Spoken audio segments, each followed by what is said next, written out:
Hi everyone, this is Jazzy with Revive Movement and Strength. I am going to show you how to do a negative deadlift. We are going to focus on that eccentric phase. So that is the phase where you're lengthening or tearing the muscle to build it. So concentric, you're contracting; eccentric, you're lengthening that muscle. I am doing this to try to build my hamstring and glute muscles so that my deadlifts become easier. The heavier I try to get, I'm trying to get to 300 for my deadlift, so I am adding this into my routine. Right now I only have about 145 on the bar. Again, that is because I am doing a negative, so that is coming down nice and slow. That is that eccentric phase of the lift. So when you do these, I'm just going to start with a traditional. I switch between a traditional and a sumo deadlift every time I deadlift. You want to be strong in both parts of your deadlift, so that is why I alternate. I'm going to have an alternate grip.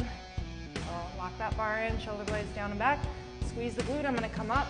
This bar again is it's pretty light. And then I'm going to go nice and slow and controlled all the way down to the ground, and then squeeze those glutes, come up. Inhale, exhale, multiple breaths, working that eccentric phase where those muscles are lengthening, tearing.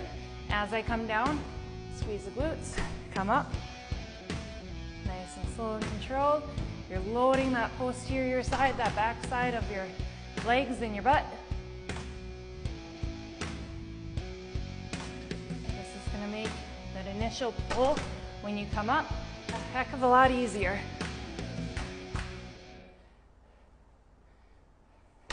And the lift overall in general, pretty easy as you try to build. With this, make sure you stay stable and strong throughout the entire lift as you're coming down.